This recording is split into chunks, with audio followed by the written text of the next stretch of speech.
the entirety of the American experience is rooted in dispossession, slavery, anti-Black racism. So it's not, there's no equivocation, right? You have to, and this is part of the American identity. This is everything that America is. So it's not like you're looking back at a period like the Holocaust and saying, well, speak truth to that. We have to speak truth to everything that the nation is, and that is not just dissonance, right? That is a core challenge, an existential challenge to the American identity that we are just not prepared to tackle.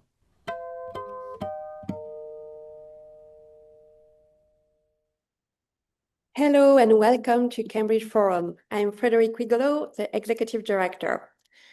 Today, we find ourselves in a profound debate over American identity, over who we are and whose stories define us.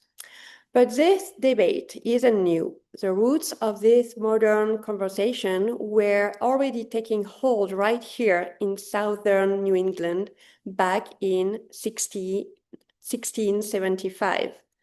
And if we want to understand our present, we have to look closely at that past.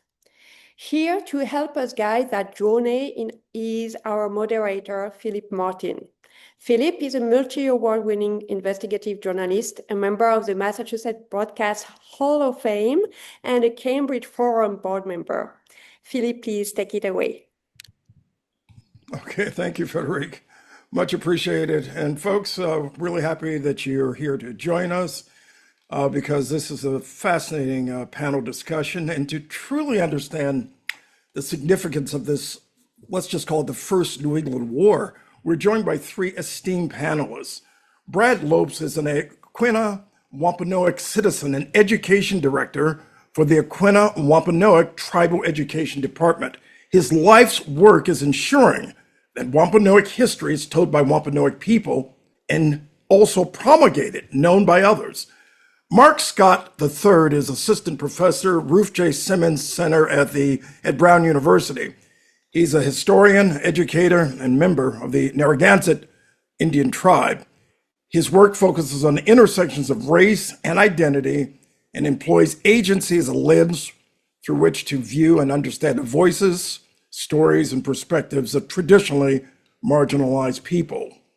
Christine DeLucia is Associate Professor of History at Williams College and author of Memory Lands, King Philip's War, and the Place of Violence in the Northeast. Now, before we begin, I want to share something from the registration.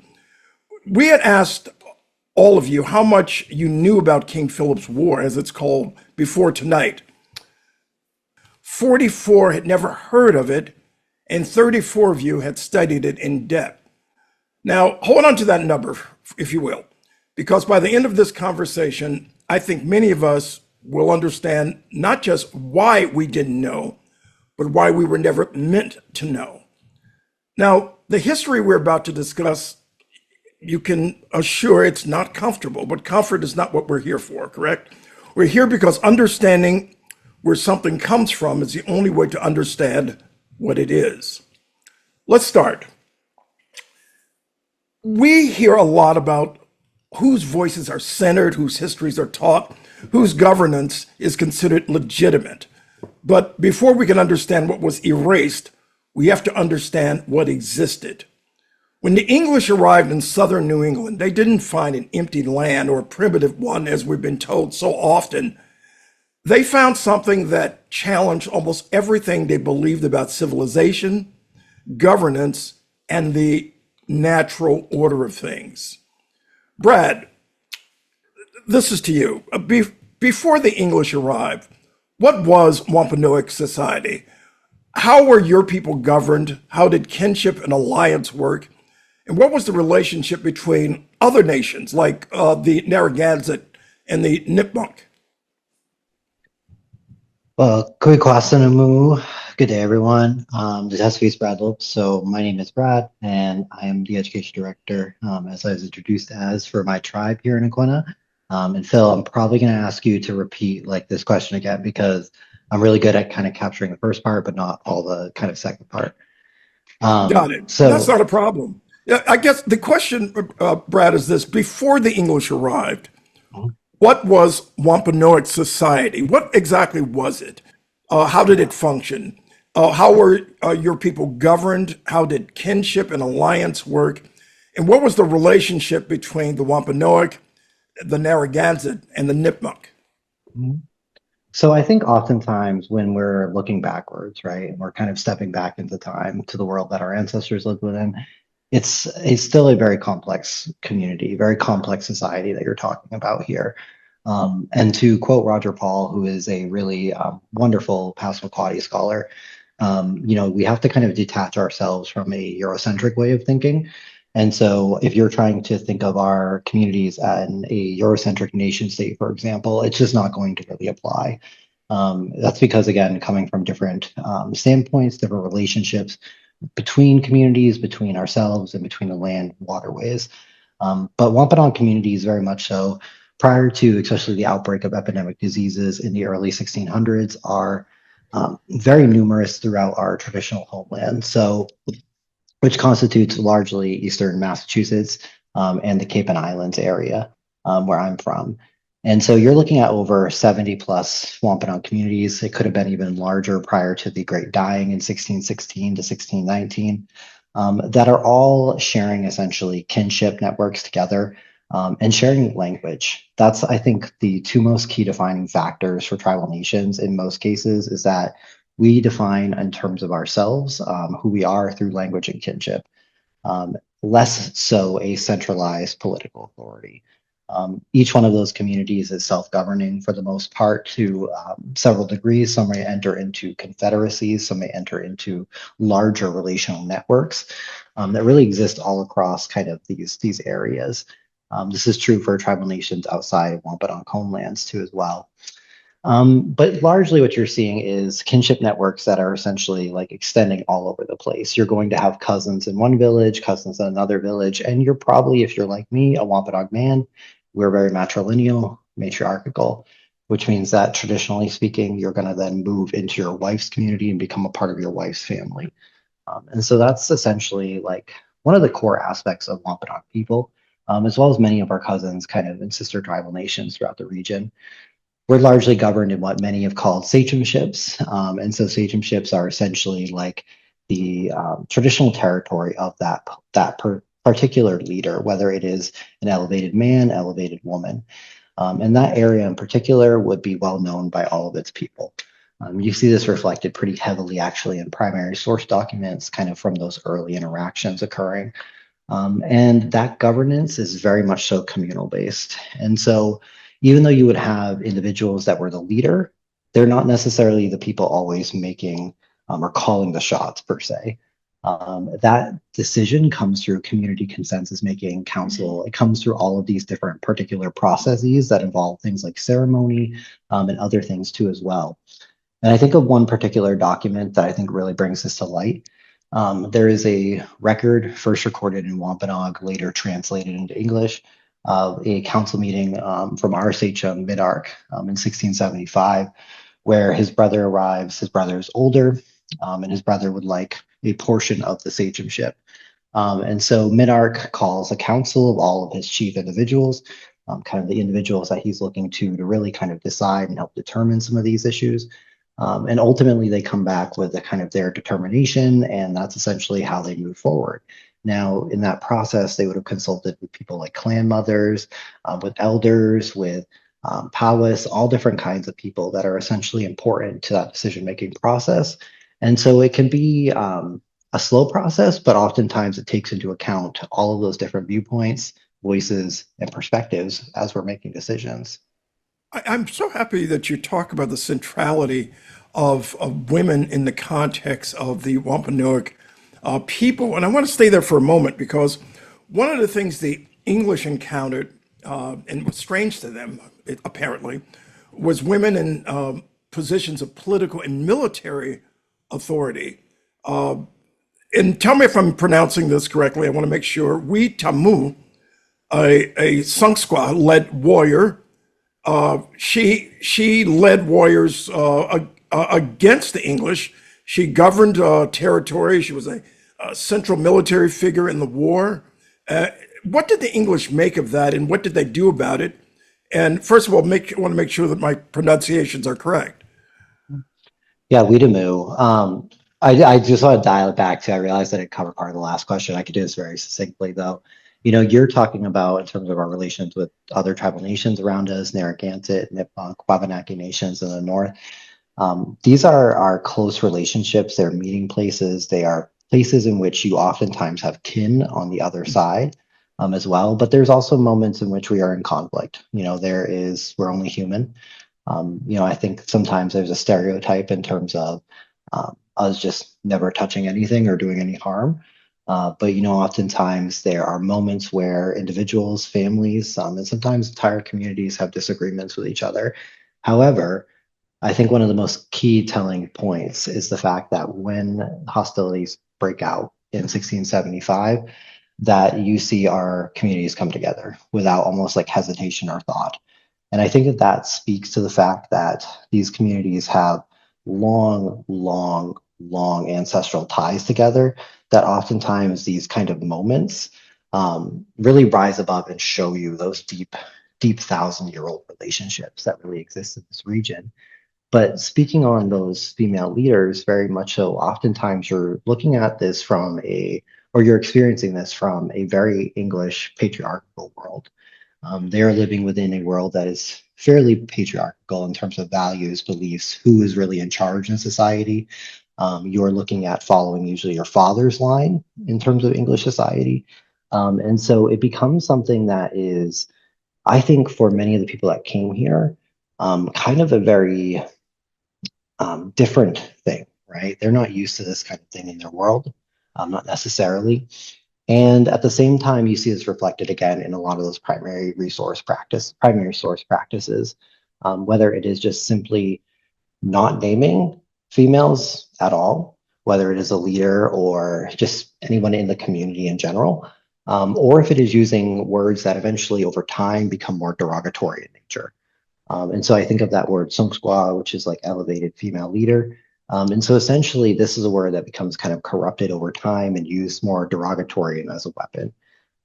And very much so, Native women are targeted with a lot of aggression and violence in the 17th century that continues to today. You know, essentially, this is something that has filtered into the missing and murdered Indigenous women phenomenon that we've been talking more and more about, which I'm glad is becoming more of a public conversation. It really has needed to be for hundreds of years.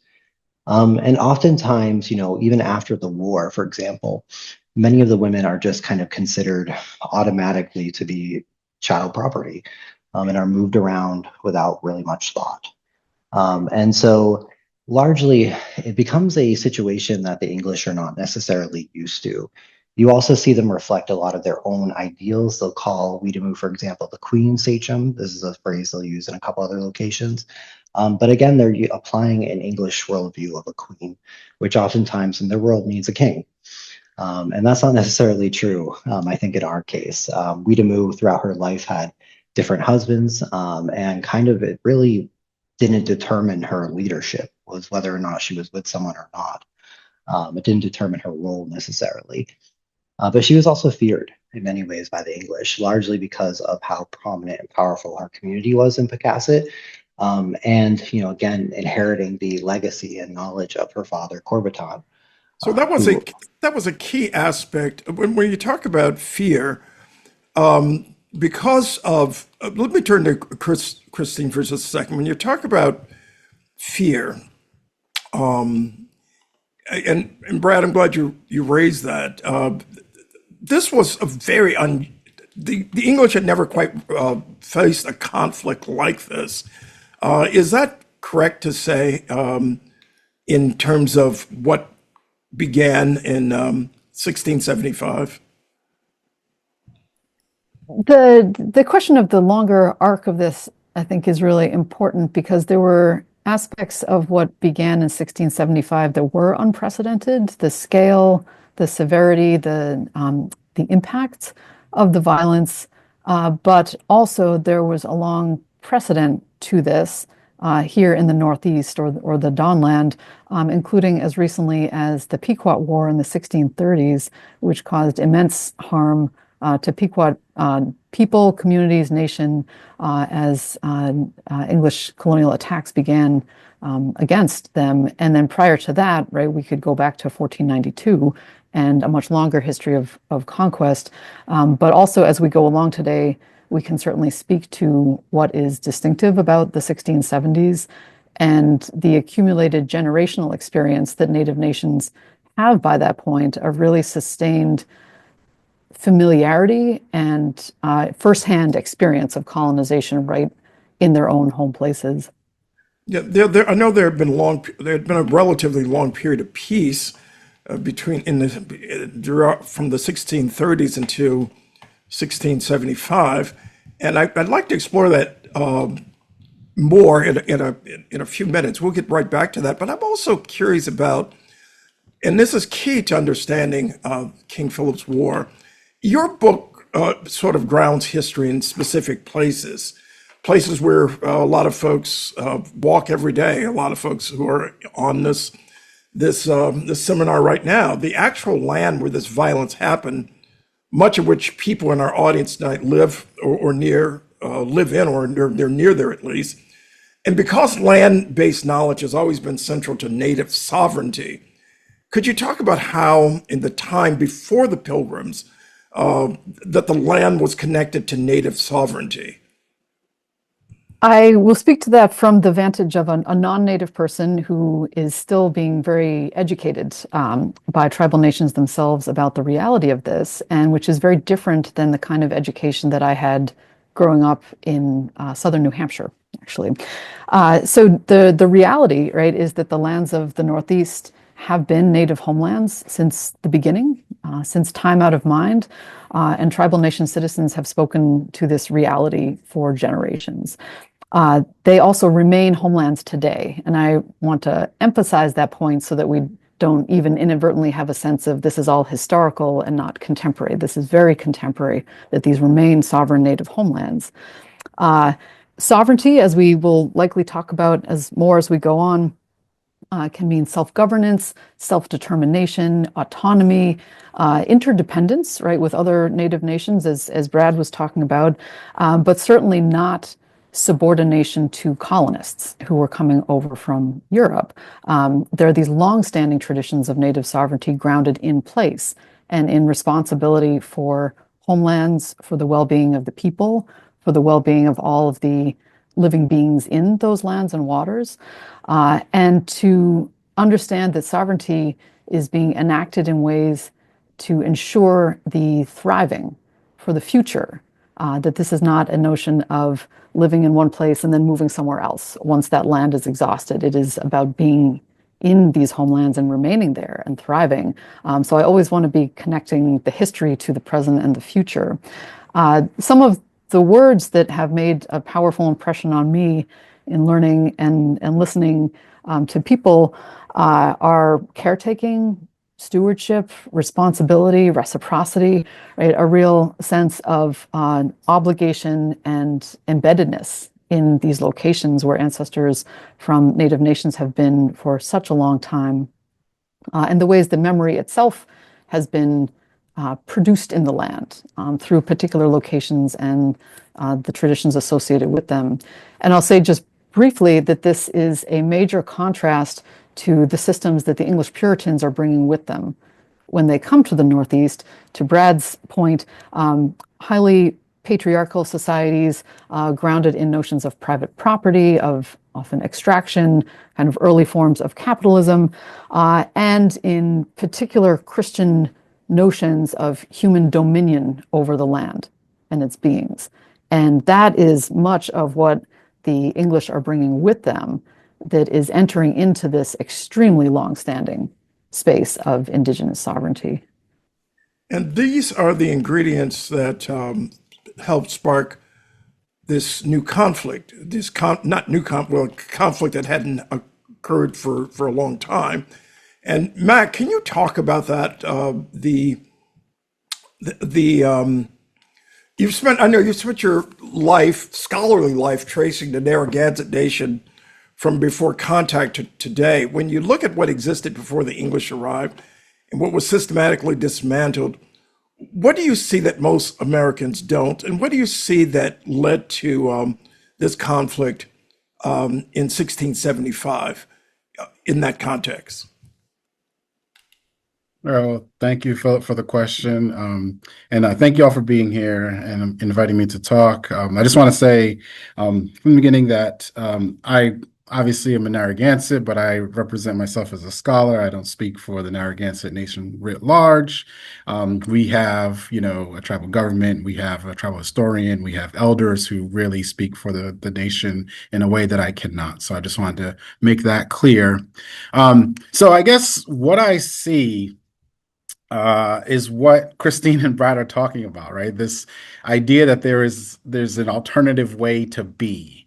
And I think that that's something that other people don't see. A different way to structure society based on a different set of values that are grounded in interconnectedness and reciprocity, like Christine was saying, and in different ways in which to organize social relationships, like Brad was saying. Um, I think that a lot of times the prominence of Western thought and culture is delimiting, right? And it makes it seem as though there was only one correct way to be in this world. I used to teach high school, and the textbooks would always kind of juxtapose indigenous ideas about land and with the colonists. And they would always say that they just had different and incompatible views about the land.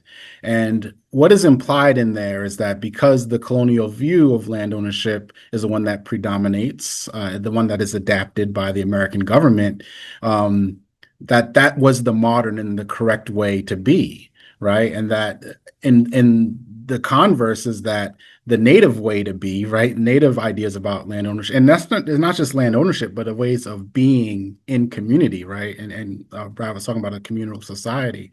Um, that is in some sense antiquated and retrogressive, right? That these are passe types of ideas. But if we really think about it, many Americans are at pains today to kind of recreate this communal society that was part of and remains part of Indigenous experience.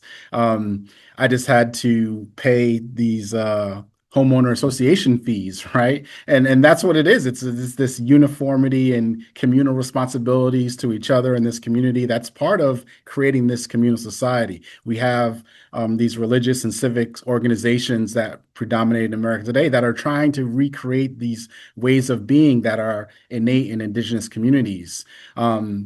And in many ways, the American religion of sports, right? We see recreating these relationships and these connections. If anybody, at all watched the pandemonium associated with the New York Knicks this last week, and how Wembanyama and the Spurs became, almost the devil, right? You can get an idea about how these there's this real thirst to create a community, and we find it in these other places. But this was also part of indigenous community, but it was framed in a way that it was something that was not desired or not something that would be beneficial to society. But we see ourselves trying to recreate this. So the thing that I see is that this different way to be in the world is something that a lot of us can't recognize because we're so in this Western culture and Western way of organizing ourselves. The Puritan settlers had this belief that they were chosen people on the divine mission, a city on a hill, if you will. And there was this theological belief, and I want to know how that theological belief, how that theological theology rather functioned as a political and racial ideology, and how did it justify taking land, dismantling governance, and ultimately killing and enslaving people who stood in the way. Mack, why don't you answer that, and then I'd like to turn to Brad and Christine to add on, if you will. Yeah, so I would say some contemporaries called it the Narragansett War, and I think that's a more apt name. I refer to it as the War for New England, which I think is a more apt name also.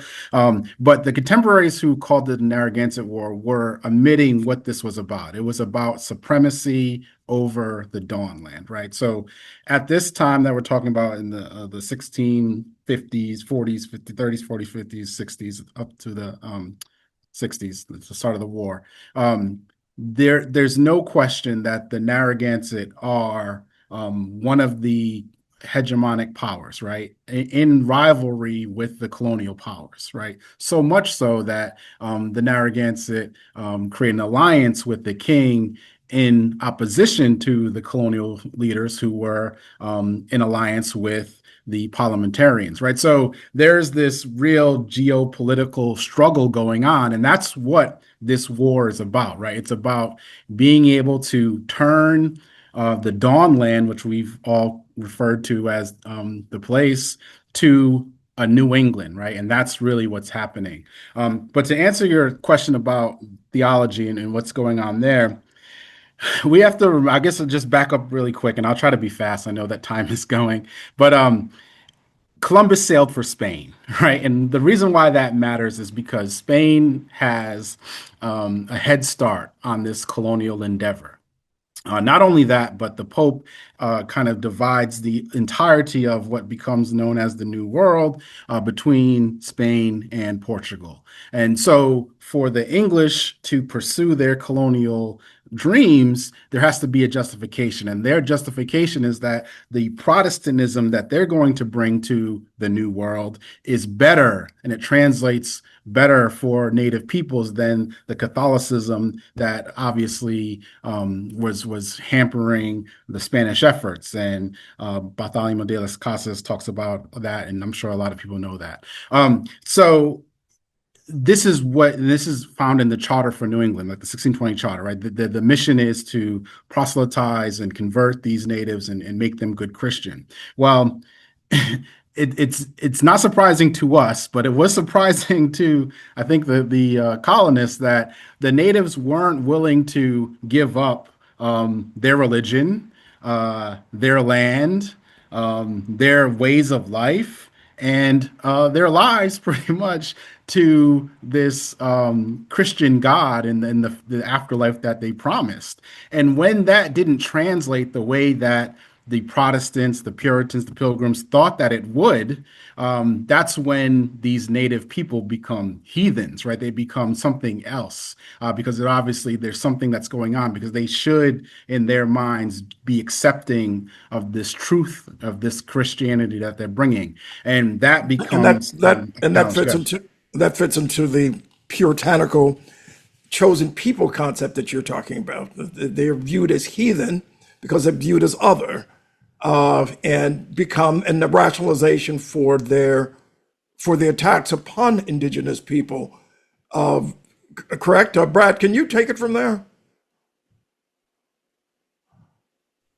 Mac, I was just curious if you had anything else you wanted to share there before I go on. No, I think you can pick it up there, Brad. Thank you. Of course. Um, Now, I think like we were talking about the dynamics going on, the kindling, right? I think some of those early interactions that are occurring within Wampanoag homelands are really fascinating because they almost, some of those early accounts, whether it's Mort's relation, whether it is Good News from New England, even Roger Williams' case in Narragansett homelands, they almost read at times like early proto-anthropological writings that you start to see, particularly later on in the 19th century here in the United States. And oftentimes, I think that they are attempts to make sense of things, but really what you're starting to see is some of that racial ideology be overlaid. I even think of John Eliot's, I think it's Indian Dialogues, where one of the examples he uses actually is how to say, I am white, I am black, I am red, in the book, talking about skin color. And I think so this ideology is emerging and this othering is emerging from the very get-go. There are beliefs by people like Edward Winslow and others that we could be the lost tribes of Israel. All different kinds of notions and concepts trying to make sense of this. But this is only one kind of thing that adds to that kindling that we see over time. And I think that if you're trying to look for one spark, I think that that's challenging. It's similar to the World Wars, where especially World War One, where I think of these moments where oftentimes people try to pinpoint, but if the assassination of Archduke Franz Ferdinand is the moment, then why is Bismarck talking about this in the 1890s? Like how the next World War, the next big conflict will occur here, where it does. These are all things that I think people are seeing decades before it. And I think, dialing back to as well to something that you had said earlier, Philip, I don't think there is 50 years of peace. I'll just, kind of say that. I think of Linda a lot, Linda Coombs. I would say that there's maybe a couple of months of it, and then there's a prolonged period of tension and a prolonged period of really particularly like suspicion. And I think of words that oftentimes define those kind of like colonial behaviors are fear, paranoia, and preemptiveness. Those are oftentimes the things that we see being done. But again, you have a great example documented where John Easton, who is the deputy governor of Rhode Island, meets with Metacom on Montauk shortly before the outbreak of some hostilities close by. And, they're talking about some of these things that have built Metacom up. being, I'm sorry, Brad, just for our audience, Metacom being the King Philip, King Philip, um, right? who the English would give the name king primarily during the war. It's not used as much prior to the war. Again, thinking about Mack's comment about how, oftentimes you're being positioned into places of being good or evil. And I think that's true for the way that people's memories like Usamiquan or Massasoit is carried today. He kind of falls within the light, his son falls in the dark. And so this kind of becomes like a defining feature of many tribal nations, unfortunately. But that kindling is tied to things like legal concepts or social concepts like terra nullius, which is much more of a approach of if this land is deemed essentially not being used, if it's deemed unoccupied in any way, shape, or form, then the English very much so feel that they can then claim it. This is based on earlier Roman notions of like I think it's res nullius, it's called, that are really about property. And so you're seeing this kind of like weaponized tool, the doctrines of discovery, again, thinking of the Catholic documents, are really not coming into play as heavily, I would say, early on, although the same ideology is carried with terra nullius in the same way. Unfortunately, though, the doctrines of discovery are codified into US law because they were last cited in the Supreme Court in 2005 in a decision against, I think, Oneida. I can't remember the exact case. But you're also talking about significant encroachment on our homelands. What starts as a few hundred people in Plymouth Colony and Wampanoag homelands really rapidly becomes tens of thousands of people in Mass Bay who are now encroaching upon Nipmuc, Narragansett, Wampanoag, Wabanaki homelands very rapidly. And many people are coming seeking out land. And this becomes, I think, a key factor for people that have seen this throughout their life, right? Somebody like Metacom might have actually literally seen as they were, essentially 40 plus miles away at his childhood to where they're now about 7 or 8 miles away from his home by the outbreak of the war. So that's a pretty big change. And you're also looking at the environmental changes that come from that. How much is that disrupting food systems? How is that, I think of the speech by the Narragansett sachem Yantanomo, I think in like the 1640s, where he's just acknowledging the threat to the deer, to the clam beds, to all of these different things. So then you're also coupling that with conversion, which is deeply tied to land and deeply tied to loyalty. Conversion. Conversion. One of the things that I know that you and Mac have both written about are praying towns. But before we elaborate on that, I just want to ask Christina a quick question about the Pilgrim state of mind. We're talking about rationalizations, but they also had a concept of how war should be fought, particularly against indigenous people. What did they bring into this conflict that was, if you will, exported from Europe, from their lands against indigenous people, Christine? A tremendous experience in rehearsing and perpetuating violence against many different populations who English authorities deemed to be eligible for subjugation. right? And in their minds, this makes all kinds of sense religiously, politically, socially. The effects of this, right, of course, are nearly genocidal in so many locations. There is violence that has been rehearsed by the English against people in Ireland, in the Chesapeake, indigenous communities and nations there, along Long Island Sound, all along the Atlantic coast. To Brad's point, right, that these are not these 50 years of supposed peace. There is kidnapping of community members from right along the Wampanoag coast in 1614, and having that seizure of valued community members who are then taken and sold into slavery, and in most cases not seen again, right? That forced disconnection from kinship and place. All of this is feeding into the Indigenous uprising that coalesces in the 1670s. And I really appreciate the emphasis on this as multi-causal, that it's this confluence of factors around sovereignty and land and religion and domination, that all fits into a certain English worldview. But then to also think from the vantage of the native nations who are coming together, that there have been so many generations of experience in building alliances and diplomacy and strategizing about how to respond, and how, not just in a reactive way, but how to respond in a manner that will ensure the thriving and sovereignty of those communities on their lands. And I'll mention just briefly that if you go into some of the written archives, there is so much documentation about land in the several decades preceding this war. And to the point of what both Brad and Mack have said, this gives you an insight into how hotly coveted the lands of the Northeast were by English settlers. And they are using all manner of mechanisms and rationalizations to try to secure that land and to have Native people taken off that land. And I think that's important for understanding both where this war comes from and then how its legacies take shape. The demagogic rationalizations are the ones I mean, there, like you said, Christine, there are lots of rationalizations were used. The demagogic rationalizations seem to have been effective to a degree that that the English had already created something called praying towns, where indigenous people were pressured to adopt, adopt English dress, English names, English family structures. They were presented as acts of Christian charity.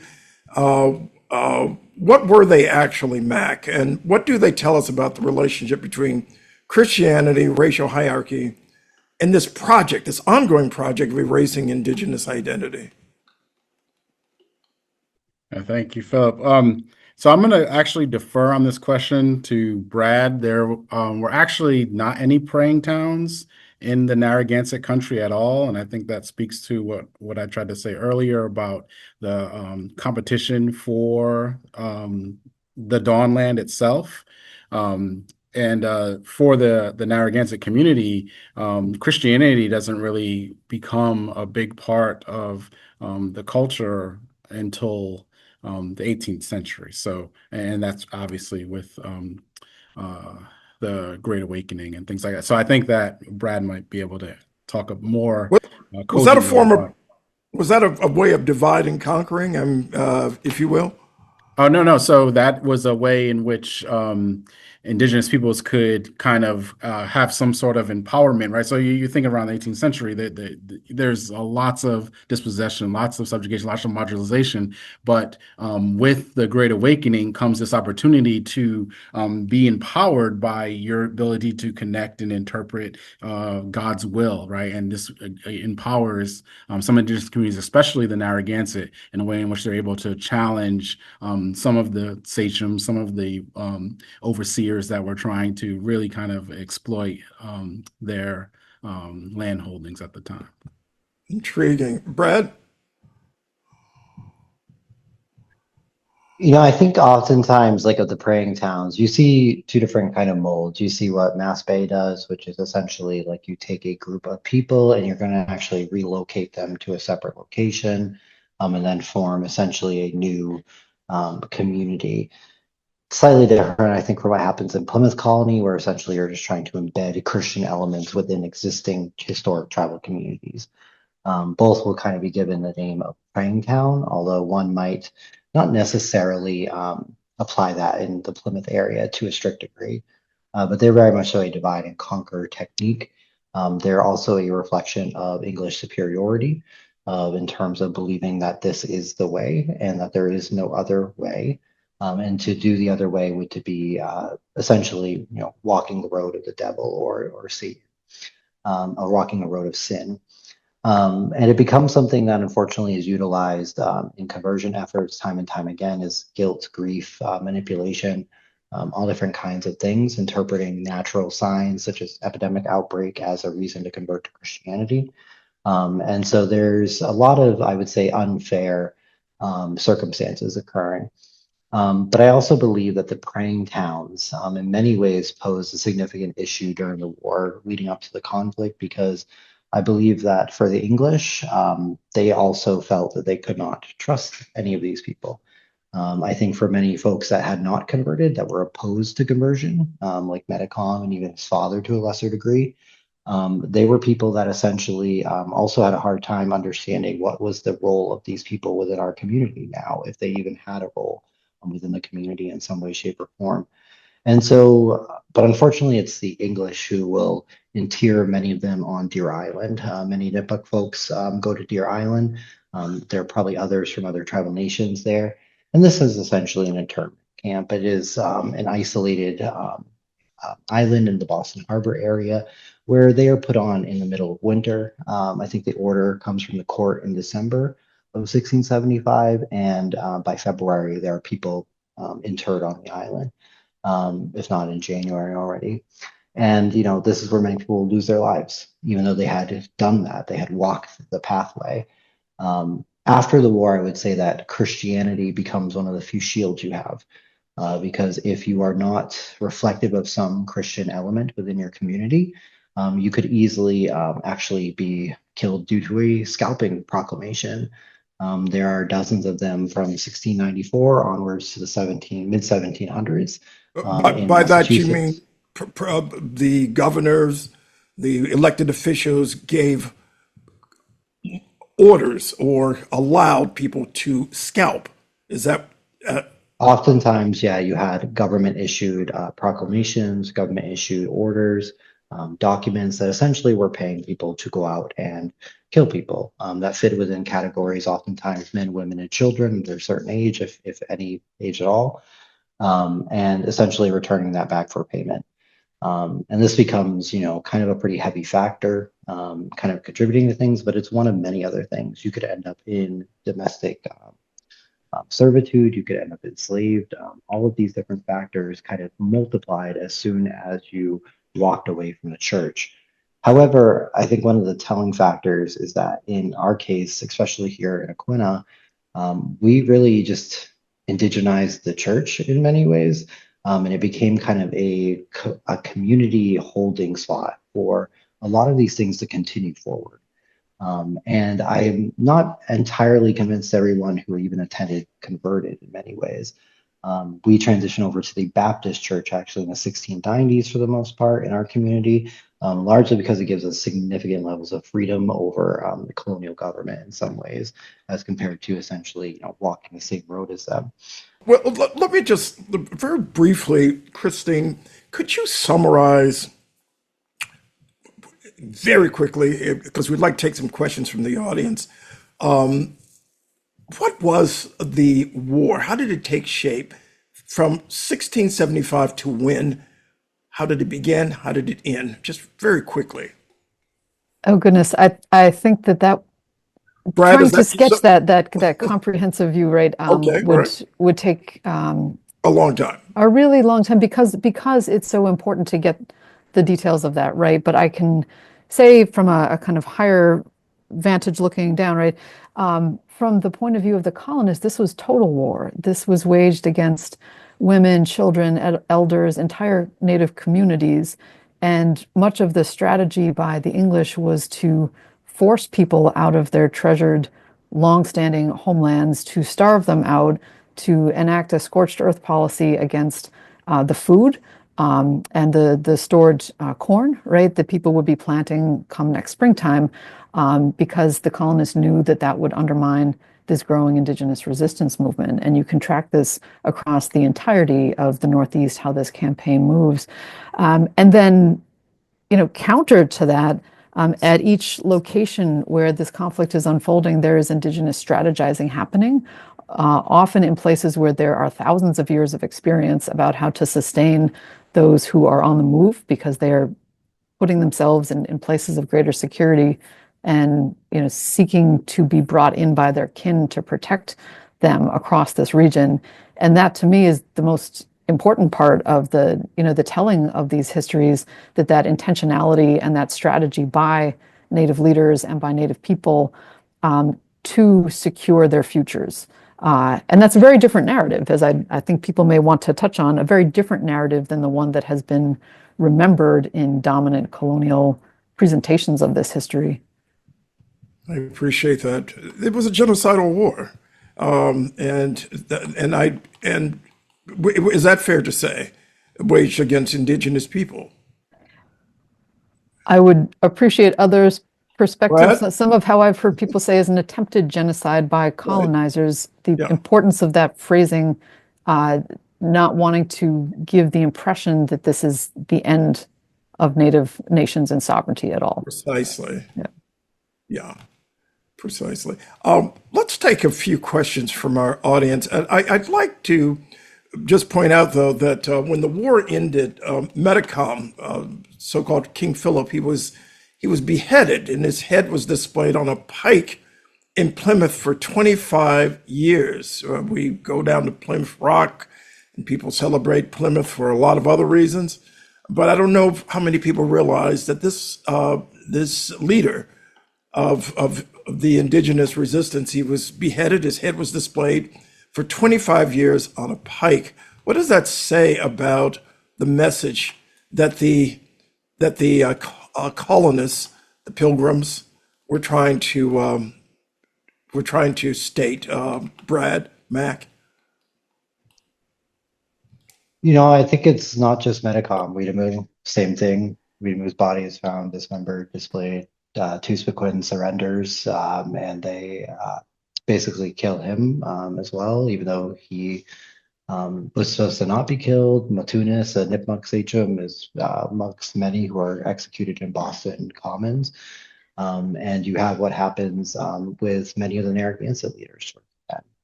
But I think oftentimes of what this really displays is a sign of here's what happens if you do this again. Here's what's happened to your people. You are now conquered, quote unquote, in many ways. But it's also, I think, critically important that we do not understand that as the end of the war, because it's not. The war is not concluded until 1678, when the Treaty of Casco Bay is signed, after fighting in the Northern Theater concludes with the Wampanoag Confederacy. And that is a fascinating document because essentially the English are now to pay rent, a yearly rent, usually in bushels of corn, to the tribal nations, of which falls apart within the subsequent years, and leads to further conflicts. Each one of these wars, Queen Anne's War, King William's War, even the 7 Years' War theater here in North America, are all deeply tied to these moments, preceded by things like the Pequot Massacre and the Pequot War. Many of these things are what I call tidal intent.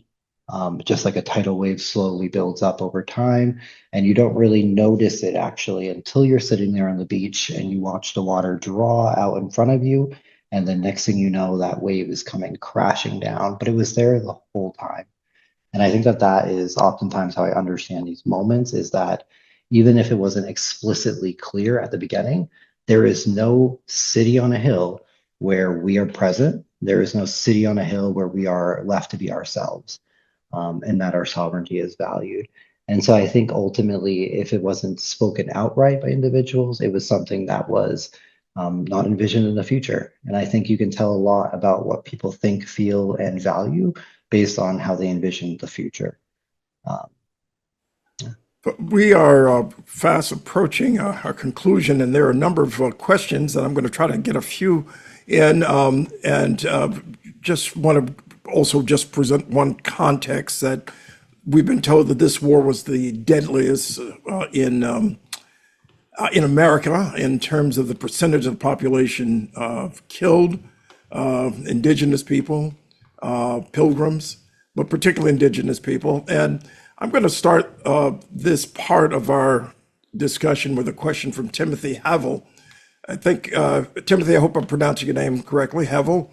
The various Protestant factions were not fond of one another either. For example, as I understand it, Boston's first Pilgrims would kill a Quaker on sight.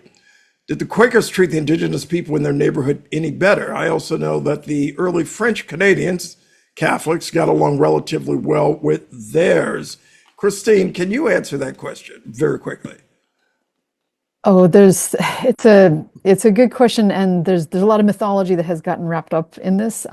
Also, Mac, if you want to field any part of this about Rhode Island, because there's a long kind of state history in Rhode Island where the prevalence of Quaker residents has been part of the discussion about how this war unfolded and how people were directly involved or indirectly involved, even if not involved as colonists in a military capacity, they were involved in other social, political, economic ways.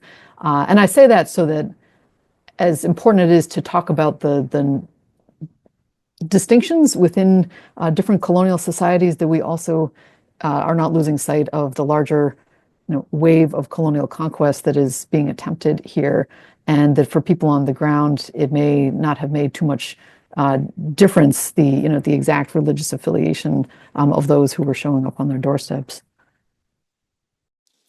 Yeah, the one thing that I would add, kind of to the previous question also, is that I think that what the pikes on the heads on the pike show, and what the coming together of the United Colonies show, is that this was a war of desperation for the colonists themselves, right? They were an insubordinate, right? They had chose wrong during the English Civil War, and losing this war meant that their claims to the Dawn Land were null and void, right? So this is, that was a message as much to their overseers in England, putting the heads on the pike, as it was to the native population itself. And like Christine was saying, I think when that desperation came in, those divisions, religious, or doctrinal or whatever they were, kind of faded away, right? There's this famous quote where a group of Narragansetts ask Roger Williams, why don't they just let Plymouth and Philip fight it out, right? And Roger Williams says, well, because we're all English. And I think at that moment, that was quite disconcerting for the natives, because they weren't thinking of them as all English. They were thinking of them as different communities, right? Being part of their communal society. So I think that distinction and that desperation is important to talk about too. While we have you here, Mac, a question from Patrick Brady. Were the Narragansetts recognized as legitimate U.S. citizens at the close of the 19th century so that they would forfeit their tribal identity and lose legal title to their tribal lands? So I would say yes. There's this period in 1880 where there's this detribalization, and a lot of the arguments that are going back and forth are saying, well, that you can become American citizens, right? You'll get all the benefits of citizenship. And to a person in the documents, I think there's only one Narragansett person who spoke who was in favor of detribalization. But to a person, they're saying, what good is citizenship, right? We see what citizenship looks like for peoples of African descent. This is not a benefit. And one of the things that one of the refrains that keeps coming up is, well, you'll be the same as everyone else. You'll be the same as everyone else. But that is a negation of traditional responsibilities based in treaties if they're the same as everybody else. So there's an effort to kind of erase that distinction based on this idea of citizenship. Okay, it's amazing how fast this goes. We have questions from Ellen Tibby. We have a question from Jamie Whalen Felice, Jill Sinclair, and lots of other people. One question is about the British domination of native people on the East Coast in the similarities to Israel. Someone writes here, dominating Palestine, that from Skip Skill. We can't answer all your questions, but I would like to see what we could summarize. We're sitting here tonight, some of us, of course, on the very land this war was fought over. All of us. Your nations are still here. Your languages, your cultures, your sovereignty are living things that survived everything designed to erase them. In this age of Trump, this becomes a really pertinent question, because you see other countries, Germany, of course, is the most cited, have found ways to teach difficult, even shameful history in ways that build civic identity rather than destroying it.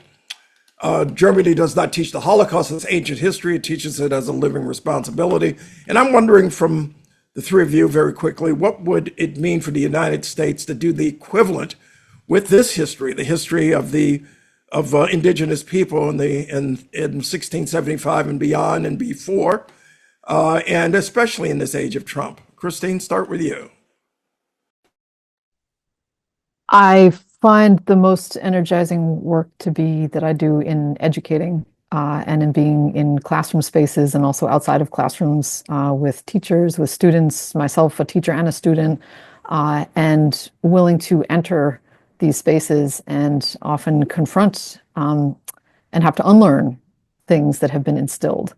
And that work of active unlearning, I think, has yet to permeate in the United States, both on the issues we've been talking about and many others.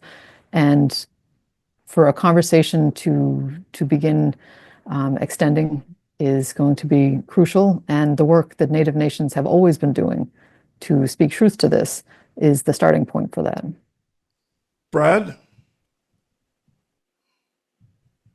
Yeah, I second that. I'm also an educator. I do a lot of work with schools, and I see that change oftentimes happens in grassroots forms, oftentimes at the ground, and working within our local communities. But I also feel that the United States has a past that is oftentimes something that either is systemically refusing to look in the mirror on, and really understand and hold oneself accountable.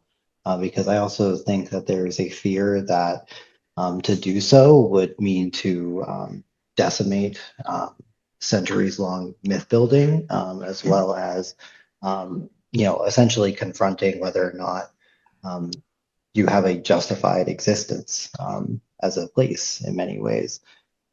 If this is built upon the theft of land and the enslavement of labor systems from various parts of but is also the place of freedom, those things are oftentimes at contention with one another. And I think that that is a cognitive dissonance that we have not necessarily seen or experienced within our lives. But you're talking about a global system of settler colonialism and essentially that colonial matrix of power that's kind of being enacted. These are systems we live within. So to address this means that we're going to have to also look at a system that now has extended across the globe. Mack, pushing back against obfuscation and myth making? Yeah, I would second everything that everybody else has already said. I'm trying to go really fast here, but basically, like Brad just said, the entirety of the American experience is rooted in dispossession, slavery, anti-Black racism. So it's not, there's no equivocation, right? You have to, and this is part of the American identity. This is everything that America is. So it's not like looking back at a period like the Holocaust and saying, well, we can speak truth to that. We have to speak truth to everything that the nation is, and that is not just dissonance, right? That is a core challenge, an existential challenge to the American identity that we are just not prepared to tackle. Look, I really appreciate your input, your elucidation on this extraordinary topic, a topic a lot of people aren't aware of. Brad Lopes, Mack Scott, Christine DeLucia, and thank you all for being here. And that's what the Cambridge Forum is for, to provide answers, to push back against obfuscation and myth making. Thank you. Frederic? Thank you very much, Philip, Brad, Mac, and Christine for the gift of your time and your knowledge. And thank you to all of you in the audience for joining us tonight and supporting Cambridge Forum. We are grateful for your presence. Tonight's program was made possible through the generosity of Herbert and Dorothy Vedder, the Law Institute, and the Mass Cultural Council. If you would like to support our work, you can do so at cambridgeforum.org. Thank you again for joining us, and have a good night.